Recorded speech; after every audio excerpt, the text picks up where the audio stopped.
벌써 12월, 연말이라니 놀랍죠. 여러분, 우리 연말 숙제해야 돼요. 미국 주식 정리, 연금저축 펀드, 고향사랑 기부제 등등. 이거 10분이면 다 끝나니까 오늘 저랑 마무리 잘 해보자고요.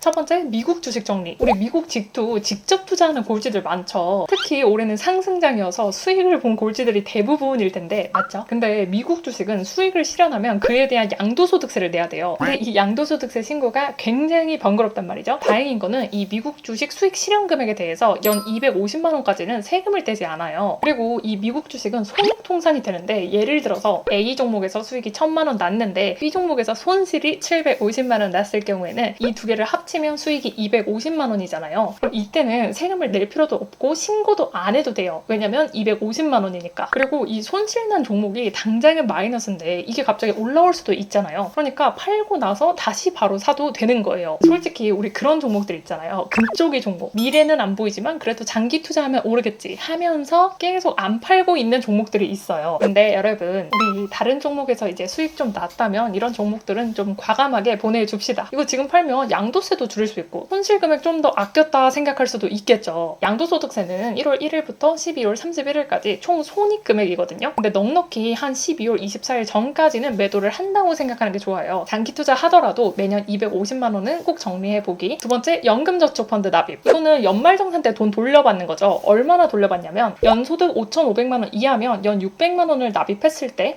최대 99만 원의 세금을 돌려받고요.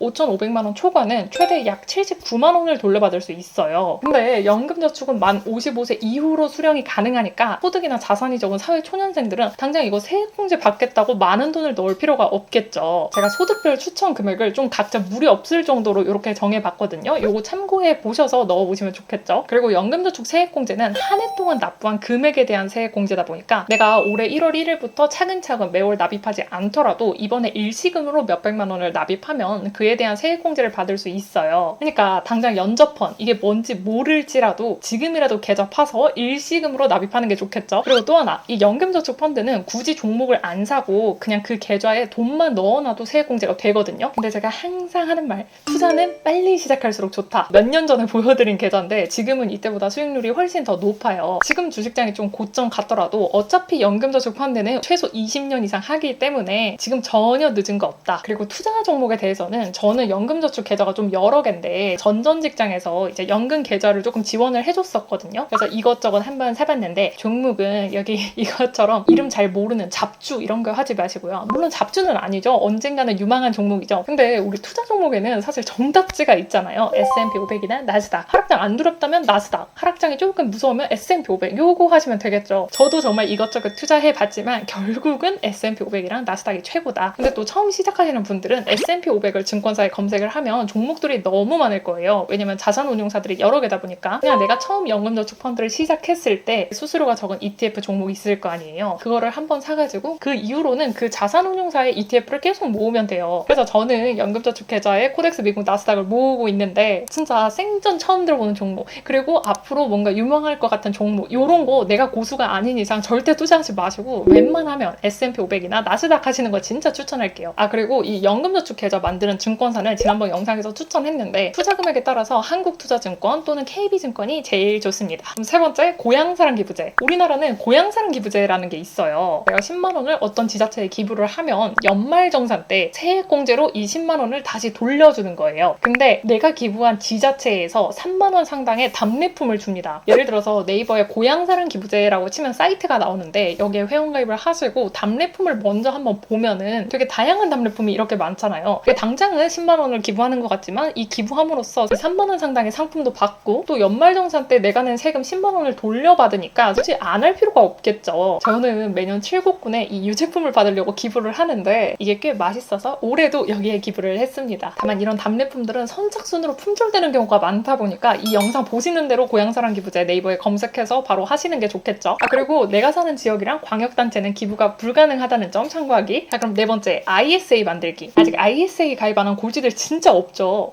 없죠? 있을 거야. 이 ISA가 뭐냐? ISA는 세금을 깎아주는 투자계좌입니다. 크게 서민형, 일반형, 농업인형이 있는데 이 서민형 조건에 해당하시는 분들은 이익에 대한 세금을 400만 원이나 깎아주고요. 그 외에 만 19세 이상 가입자는 200만 원이나 깎아줘요. 여기다가 이 200만 원, 400만 원 비과세를 넘는 금액에 대해서는 9.9%의 저율과세가 이루어집니다. 미국 주식 아까 수익 실현을 하면은 세금 22%였잖아요. 근데 ISA를 통해서 국내 상장 해외 추종 ETF에 투자를 하면 세금이 22%가 아니라 9.9%만 내도 된다는 거예요. 가입 안 할 이유가 없습니다. 근데 사실 이 ISA는 이 연말이랑 조금 상관은 없는데 왜 제가 매번 ISA를 만들려고 하냐면 내가 지금 소득이 낮은 편이어서 ISA 서민형에 가입할 수 있으면 중간에 소득이 오르더라도 이 서민형으로 계속 유지를 할 수 있고 이 혜택을 받을 수 있거든요. 특히 또 ISA는 혜택이 워낙 좋다 보니까 금융소득 종합과세자는 가입을 할 수가 없어요. 우리 지금은 당장 이 금융소득 종합과세자 내가 이런 사람이 될 수 있을까라고 생각은 하지만 사람 일 자체는 모르는 거거든요. 미리미리 내가 소득이 적을 때 최대한 길게 가입해두면 좋다는 거죠. 또 ISA 종류는 3가지가 있는데 그냥 증권사 앱에서 투자중개형 ISA 가입하시는 게 좋아요. 이거는 증권사 통합 검색창에 ISA 검색해가지고 중개형 ISA를 만드시면 되는데 이게 뭐냐면 투자를 남에게 맡기지 않고 내가 투자를 하는 거거든요.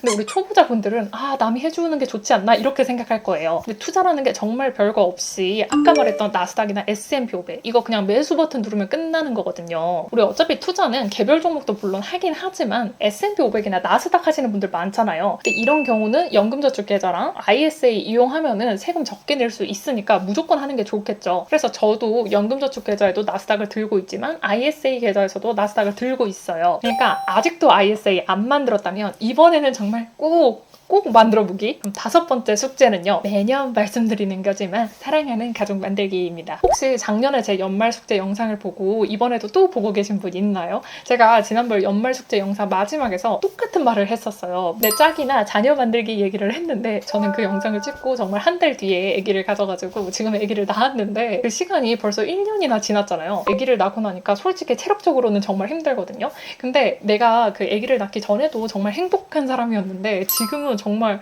세상이 이렇게 감사하고 행복한 거구나를 아기를 통해서 또 배우게 되더라고요. 우리 요즘에는 되게 세상 살기가 팍팍하다 보니까 서로를 비교하고 혐오하고 좀 이런 문화가 만연해 있는데 내가 살면서 사랑하는 대상이 있으면 훨씬 더 마음이 곱게 나가거든요. 물론 이제 사랑하는 사람이 없더라도 마음 고우신 분이 많지만 결국 우리는 그러니까 사람은 사회적인 동물이잖아요. 결국 사랑하고 배려하고 하면서 또 인생 살아가는 거 아니겠습니까? 우리 인생의 목적이 돈이 되어서는 안 됩니다. 라고 돈미세 재테크 유튜버가 말합니다. 여러분 우리 막 돈 모은다고 갑자기 행복이 안녕 하면서 찾아오는 건 아니잖아요. 오히려 사랑하는 가족이랑 따뜻한 밥도 먹고 같이 오늘 뭐 있었는지 소소한 얘기도 하면서 살아가는 게 더 행복하지 않을까 저는 그렇게 생각을 하는데 우리 골지들은 어때요? 오늘 영상 하나라도 도움 됐다면 많은 분들 볼 수 있게 좋아요 눌러주시고 친구한테도 공유해주세요. 우리 마지막으로 사랑과 배려로 연말 마무리해봅시다. 미루지 말고 지금 5개 꼭 다 해보기. 그럼 다음번에 또 만나요. 안녕.